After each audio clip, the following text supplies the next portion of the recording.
नमस्कार। Sine one society के सभी साथियों को मुकेश श्रीवास्तव का नमस्कार।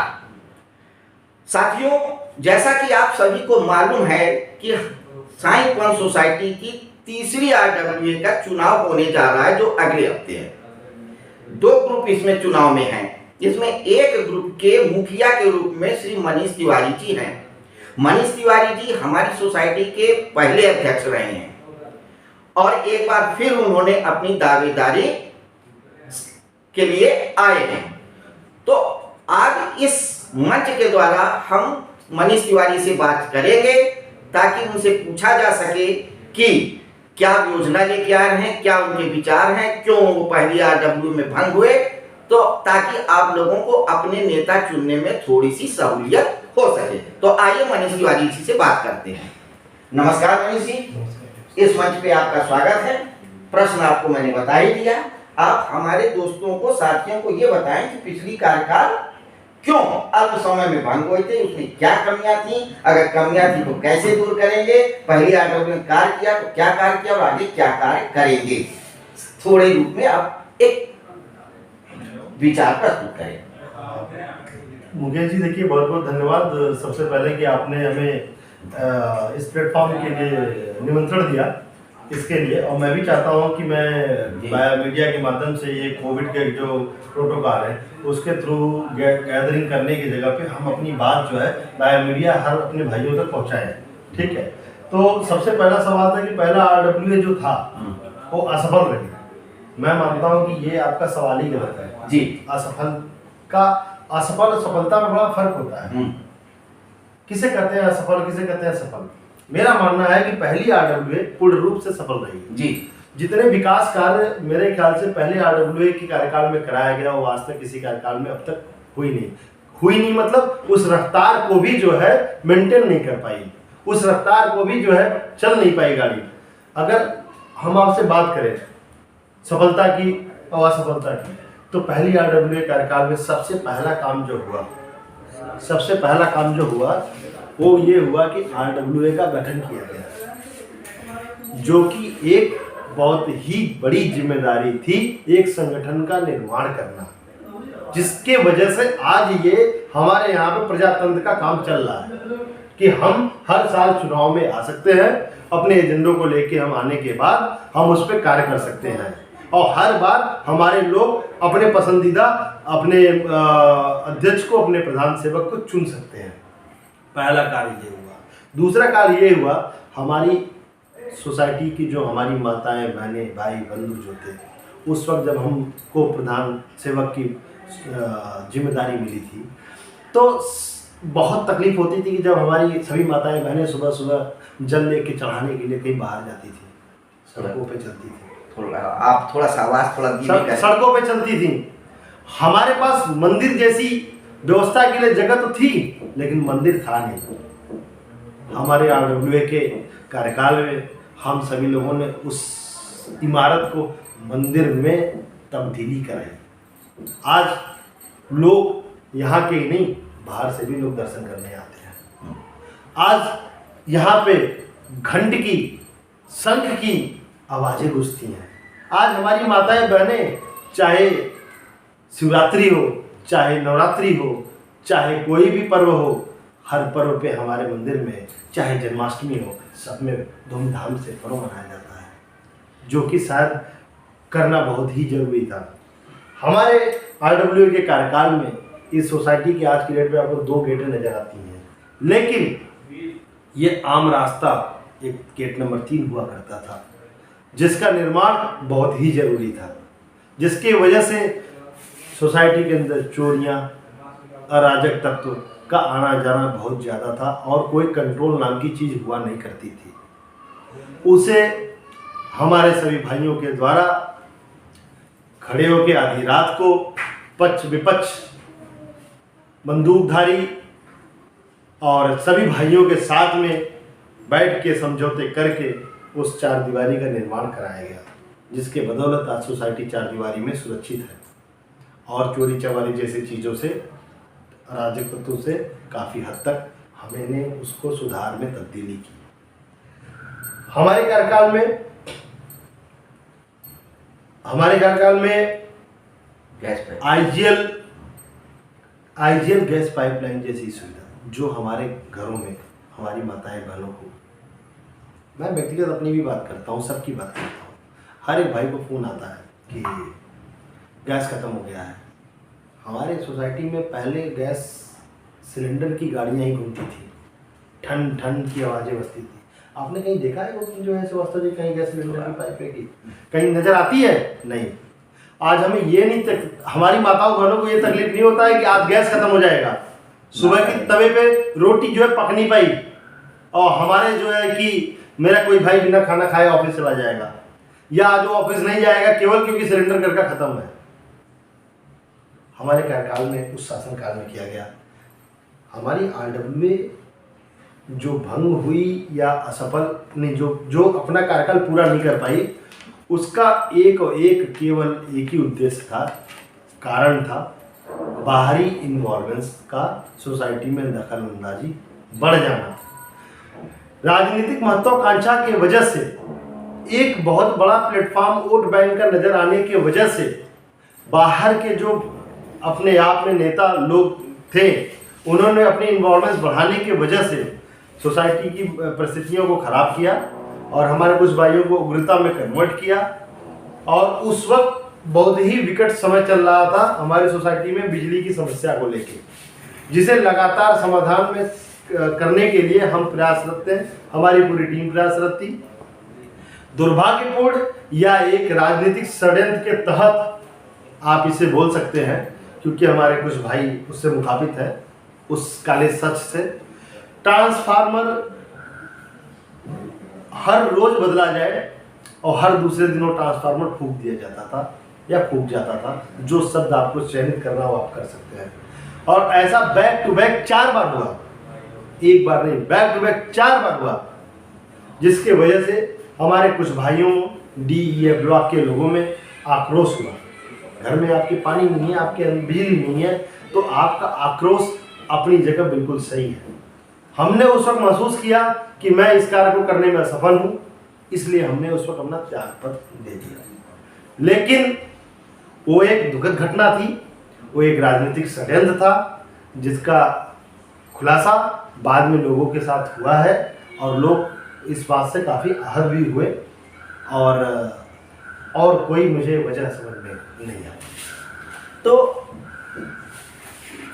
आपका ये कहना है मनीष भाई कि जो पिछली आरडब्ल्यूए भंग हुई है वो बिजली की कमी की वजह से, ट्रांसफार्मर के फूंक जाने की वजह से और कुछ बाहरी या राजनीतिक तत्वों के इन्वॉल्वमेंट होने से हुई है, बाकी आपका कार्यकाल ठीक रहा। ठीक है, मान लेते हैं। अब एक दूसरा थोड़ा सा तीखा सवाल है। पिछली आरडब्ल्यूए में भी आरोप आता था और अभी भी आप जिन लोगों के साथ हैं या रहे हैं, उनमें से कुछ साथियों को लेकर के लोगों के मन में अवधारणा के थोड़ा सा एग्रेसिव है। उनके बोलने का तरीका, रिस्पांस करने का तरीका शायद जनता को पसंद नहीं आता है। हो सकता है कि आपने अच्छे कार्य किए हों, आप लोगों से मिलते जुलते, लेकिन जो आपके साथी हैं उनका कुछ व्यवहार लोगों को शायद कहीं एक असंतुष्टि करता है। तो आप ऐसे एग्रेसिव लोगों को कैसे लेके चलेंगे कि लोग भी संतुष्ट रहें और उनको भी कोई प्रॉब्लम ना हो?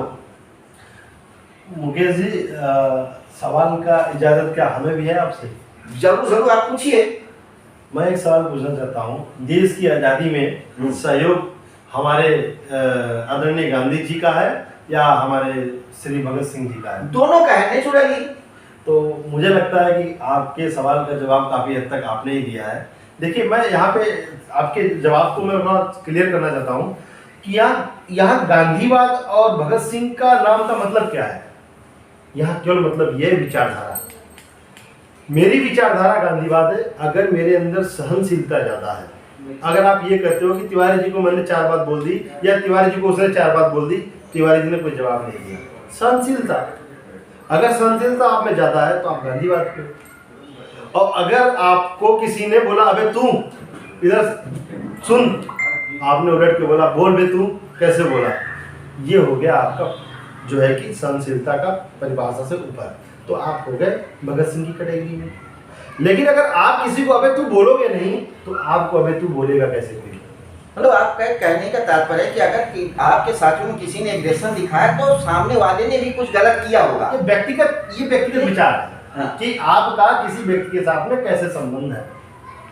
लेकिन फिर भी मनीष जी, मैं आपसे एक सोसाइटी के मेंबर की हैसियत से अगर आप समझ सकते हैं तो सिर्फ इतना कहेंगे कि हाँ, हो सकता है विचारधारा मतभेद हो, लेकिन जब आप एक सार्वजनिक मंच पे आते हो तो लोगों की अपेक्षा रहती है कि आप अपने एग्रेशन को भी पोलाइट वे में प्रकट करते हैं। सिर्फ हमारा आपसे अपेक्षा ये है कि आप अपने एग्रेशन को पोलाइट बट फर्म, तो लोगों को क्या होगा कि एक संदेश भी पहुंच जाएगा और आपको गलत होने से भी बचा लेगा।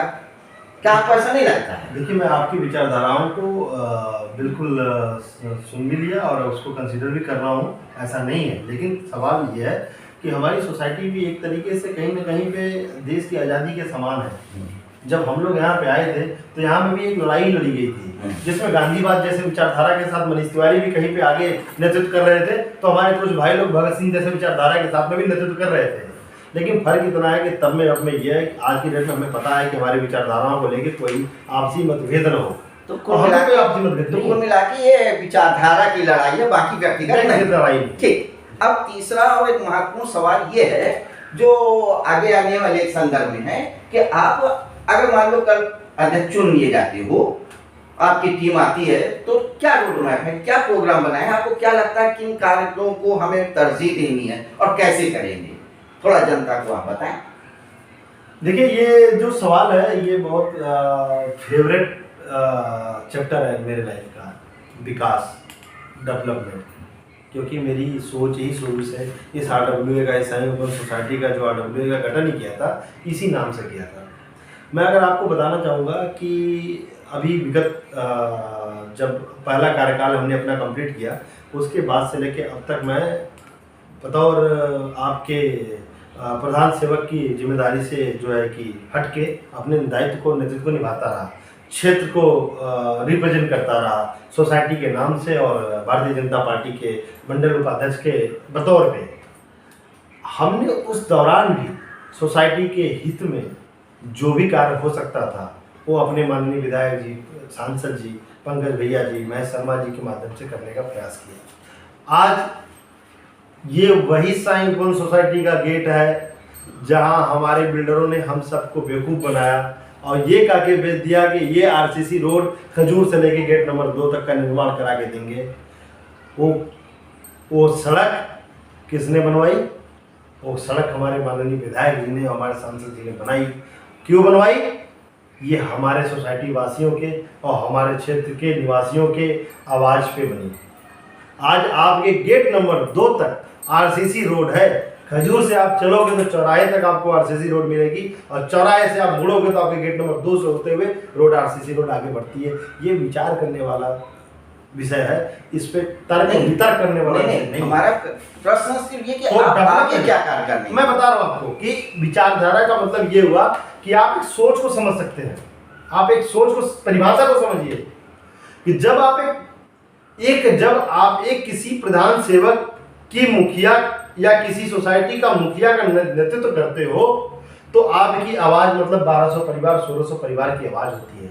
और जिस दिन मैं 1600 परिवार की आवाज़ बन के मैं कहीं सामने बात करता हूँ तो मेरी आवाज़ में एक अलग खनक होती है, मेरी बॉडी पर्सनालिटी में एक अलग सी जो है चमक होती है। मैं आपको विश्वास दिलाता हूँ कि अगर आप हमारे पुराने कार्यकाल में किए गए कार्यों को देखेंगे तो ये रोड मैप कहीं ना कहीं हमारी जो हमने अपना मैनिफेस्टो जारी किया है, जिसमें चीज़ों को बड़ी क्लियर तरीके से डिक्लेयर किया गया है, हम उस मैनिफेस्टो में पूर्ण रूप से खड़े उतरेंगे।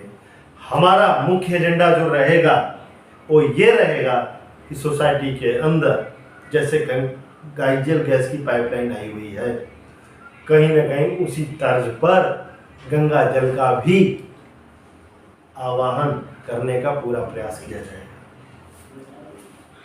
और अराजक तत्वों से सोसाइटी को सुरक्षित करने के लिए सोसाइटी के गेटों को बहुत अच्छी तरीके से मजबूत किया जाएगा।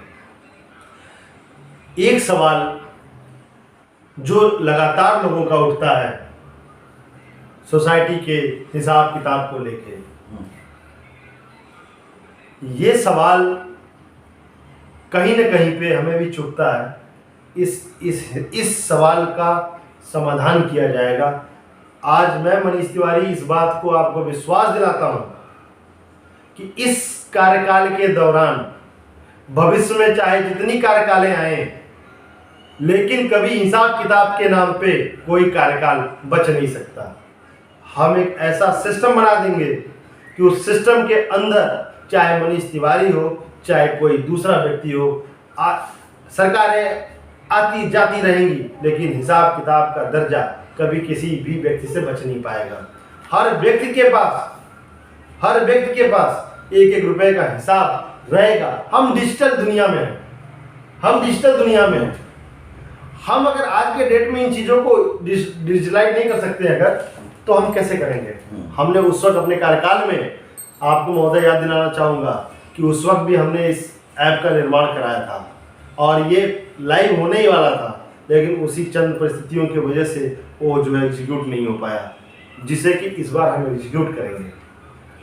रही बात हिसाब किताब को लेके, हमारे कार्यकाल के समय में महोदय हिसाब किताब भी जब हमारे यहाँ पे अपने 350-400 भाई आबादी में हुआ करते थे, तो जब हम हिसाब देने जाते थे तो हमारे भाई लोग का भरोसा विश्वास होता था। 250-300 लोग आके बैठ के हिसाब ले लिया करते थे और हर एक भाइयों के बीच में उनको संतुष्ट करके भेजा जाता था। कभी भी कोई भी पक्ष या विपक्ष किसी ने कोई भी आरोप प्रत्यारोप हमारी टीम के ऊपर कभी नहीं लगाया। कभी कोई आरोप प्रत्यारोप हिसाब किताब को लेके RWA के कभी नहीं लगे। हाँ, एक प्रश्न जरूर है।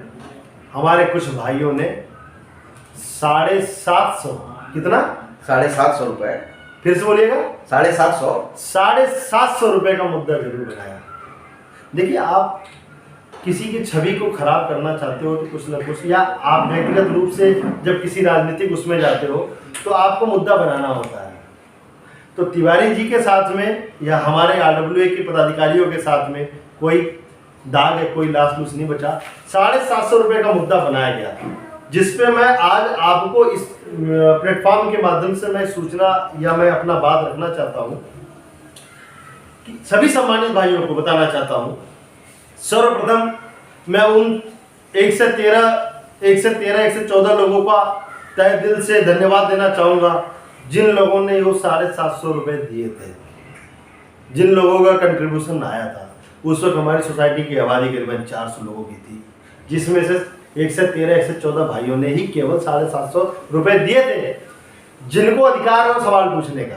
पहली बात, सवाल पूछते हो भाई हैं जिन्होंने दिए नहीं है। कभी कोई पूछे तो पहले आप ये पूछो, आपने पेमेंट किया था 750 का? नहीं। आज उन भाइयों का देन है कि सोसाइटी में ये बिजली जैसी समस्या का समाधान हुआ है। उस वक्त ये कलेक्शन जो किया गया था वो किया गया था सोसाइटी की तारों का बदलाव के लिए, लेकिन विकट परिस्थिति ऐसी आई कि हमारे सोसाइटी के ट्रांसफार्मर लगातार फूकने लगे। उसके वजह से हमें 100 kVA के ट्रांसफार्मर की जगह पे 250 kVA का ट्रांसफार्मर खरीद के लाना पड़ा, और वो ट्रांसफार्मर सरकारी योजना के तहत नहीं मिला, हमें प्राइवेट खरीद के लाना पड़ा। प्राइवेट खरीद के लाने के लिए वजह से ये ट्रांसफार्मर हमें 4.5 लाख रुपए की पड़ी, जिसकी रसीद हमारे पास पड़ी हुई है। ये ट्रांसफार्मर सरकारी नहीं है, ये ट्रांसफार्मर मनीष तिवारी के नाम पे रसीद है इसका। ये सोसाइटी की अपनी व्यक्तिगत चीज है, अपनी इसकी रसीद है हमारे पास, जिसका 3 साल तक का जिम्मेदारी सरकार ने देख रेख का भी उठाने से मना कर दिया था। वो भी जिम्मेदारी मनीष तिवारी के ऊपर थी, क्योंकि ये ट्रांसफार्मर हमारे नाम पे होने की वजह से उसको भी निभाया। उस 3 साल तक ट्रांसफार्मर में कोई कमी आने पे उसको बदलवाना, उसका रिपेयर कराना, मरम्मत कराना वहां से कराया गया, और उसके वजह से हम पे जो कलेक्शन आए थे, करीबन हम पे 90,000 के आसपास कुछ कलेक्शन आए थे, जो सही आंकड़े में मुझे नंबर याद नहीं है। 113 लोगों ने 750 रुपये के हिसाब से दिया। उस वक्त हमने कुछ अपने बिल्डर भाइयों से भी कलेक्शन लिए, कुल मिला के करीबन हम पे जो है 1.5 से 2 लाख रुपए कलेक्ट हुए थे। वो 2 लाख रुपए दे के वो ट्रांसफार्मर तो हम ले आए हैं, लेकिन विषम परिस्थितियों की वजह से आरडब्ल्यूए अपना कार्यकाल पूरा नहीं कर पाई और आरडब्ल्यूए से हमें इस्तीफा, हमने त्यागपत्र दिया। त्यागपत्र देने के बाद वो ट्रांसफार्मर का जिम्मेदारी और न जाने और कितने वेंडर्स हमारे भाई बंधुओं का पेमेंट करने का जिम्मेदारी हम पे आ गई, मनीष तिवारी पे आ गई, जिसमें से कुछ भाइयों को जो हमारे उस वक्त वर्तमान के साफ सफाई के जो हमारे वेंडर हुआ करते थे, हमने उनको भी 1.5 लाख रुपए का पेमेंट किया है कि आरडब्ल्यूए के ऊपर किसी बात का कर्ज ना रहेगा। वो भी समझौते के तहत हुआ, वो भी समझौते के तहत हुआ। 3 लाख रुपए के आसपास के ड्यू को हमने 1.5 लाख रुपए पे करके खत्म कराया। ट्रांसफार्मर का जो 2 लाख रुपए के ऊपर का बकाया रह गया, हम देने में असमर्थ रहे उस वक्त। हम पे कानूनन केस कर दिया गया है, केस, जिसको आज भी मनीष तिवारी केस लड़ रहा है। केस आपको मैं दिखाना चाहता हूँ, ये कागज देखो आप, ये फाइल है, ये फाइल है, ये वाद संख्या PWD है, दिनांक 6/5/2019 को ये नोटिस आई हुई है, ये नोटिस आई हुई है मेसर श्री साई पर मनीष तिवारी, पुराना हैबतपुर, निकटतम इलाहाबाद। मैं आज भी केस लड़ रहा हूँ। क्या मैंने कभी बोला आपको? क्या मैंने कभी किसी से पैसे मांगे? जो सक्षम है, आज भी मैं केस लड़ रहा हूँ। मुझे और अच्छा, सबसे बड़ी बात, एक बात आपको मैं ये बताना चाहता हूँ कि मैं कोई भी कार्य करता हूँ ना, तो अपने सोसाइटी के भाइयों के सहयोग से ही हम आज तक सफल रहे हैं। ये भी केस मेरा लड़ने वाला सोसाइटी का ही अपना भाई, वकील भाई है, जो केस लड़ रहा है मेरे लिए। और अगर योगदान नहीं होता उनका तो शायद मुझे जेल भी जाना पड़ता। हिसाब किताब मनीष तिवारी के समय पे हमारे सोसाइटी के ही मनोनीत सचिव, महासचिव, जो पेशे से सीए हैं, उन्होंने बैलेंस शीट की ऑडिट की है, उन्होंने बकायदा ऑडिट किया है। उस ऑडिट में ये 750 का भी हिसाब दर्ज है, जो आज विपक्ष का नेतृत्व कर रहे हैं। आप उनसे पूछिए कि 750 का हिसाब आपने बैलेंस शीट में आपने ऑडिट किया है कि नहीं किया है। उस ऑडिट की कॉपी मनीष तिवारी के पास पड़ी है, उस ऑडिट की कॉपी विपक्ष का नेतृत्व करने वाले हमारे मनोनीत महासचिव के पास भी पड़ी हुई है। आप उसमें चेक कर सकते हैं किया है कि नहीं किया है। मेरा सवाल यह है, मुकेश जी, क्या उसके बाद कभी रैंडम ऑडिट भी कभी किसी ने कराया? मनीष तिवारी के पास तो उसकी बैलेंस शीट की कॉपी भी पड़ी है, जिसपे एथोराइज सीए का स्टंप और मुहर भी है, जो महीनों चला और महीनों में काफी लोगों के सवाल जवाब भी दिए गए। जी, आपका मैं गुस्सा समझ सकता हूँ, आपके प्रश्नों को, उत्तर को समझा, और मैं अब सिर्फ इतना ही कहना चाहूंगा, बात को लंबा ना खींच करके, कि आप एक प्रॉपर तैयारी के साथ, एक रोड मैप के साथ इस विषम परिस्थितियों में फिर आए, जबकि आप अपने व्यक्तिगत जीवन में एक बहुत बड़े उथल पुथल से जूझ रहे हैं, जिसे मैं इस सार्वजनिक मंच पर नहीं कहना चाहूंगा, ताकि लोगों को यह न लगे कि सहानुभूति लेने की बात है। पर यह जरूर हम कहेंगे कि आपसे कि कुछ बिंदुओं पर जरूर ध्यान देंगे। वो मैं एक बात जरूर कहना चाहूंगा, वो ये कि सिक्योरिटी तो है, निसंदेह आपके समझ से ही आ गई थी। सिक्योरिटी, जिस प्रकार की सिक्योरिटी सोसाइटीज में अपेक्षित होती है, वैसा नहीं है। हो सकते हैं मैं नहीं हूँ, प्रॉपर रूप से पैसा ना आना, उस पर आप ध्यान देंगे। अकाउंटिंग, हाँ जरूर आपने ऑडिट कराया, उसके बाद से ऑडिटेड बैलेंस शीट नहीं आई। आप आएंगे तो एक बार फिर से ऑडिटेड बैलेंस शीट लोगों के सामने आएंगी, और एक अकाउंटिंग प्रॉपर वे में सॉफ्टवेयर के थ्रू रहेगा, लोगों के बीच में रहेगा, टिप्स में रहेगा, प्रोग्राम जैसा आपने कहा। तीसरी चीज कि वाटर के लिए आपने एश्योर किया है कि गंगा वाटर प्लांट का करेंगे, प्रयास करेंगे। इसके अलावा एक बड़ी चीज है सीवर, इसको आप ध्यान देंगे, प्रॉपर सीवर ना हो, जाम हो जाता है, पीछे के है, जो उचित हो सकता है। इसके अलावा साफ सफाई में डस्टबिन जरूर हैं। पिछली आरडब्ल्यू ने जो कार्य किया उसको मानना पड़ेगा, उन्होंने डस्टबिन रखवाए हैं, कुछ रखवाए, लेकिन प्रॉपर नहीं है, फिर भी कूड़े रहते हैं, उसको थोड़ा सा आप देखेंगे। अकाउंटिंग में ट्रांसपेरेंसी रहेगी। आपसी भाईचारा थोड़ा सा बढ़ेगा। हम आपसे चाहते हैं कि आपके नेतृत्व में ये सारे कार्य होंगे, या आपके अलावा जो भी व्यक्ति आएगा चुन करके, आप ही नहीं, जो भी आए, क्योंकि मैं यहाँ पे एक निष्पक्ष रूप से हूँ, जो भी व्यक्ति आए इन बिंदुओं को जरूर ध्यान देगा। तो हम सोसाइटी के हम अभी सभी साथियों से कहेंगे कि आप अपना लीडर चुनते समय इन सारे बिंदुओं को, सारे कार्यों को ध्यान में रखिएगा कि आपके कार्यों को इन बिंदुओं पर जो खरा उतरे उसी को आप सपोर्ट करिए, उसी को वोट दीजिए, उसी को सोसाइटी जिताइए। सिर्फ घर पे ना बैठे रहिए, थोड़ा बहुत सक्रिय रूप से सोसाइटी के लिए समय दें, धन दें और सहयोग दें। नमस्कार, धन्यवाद।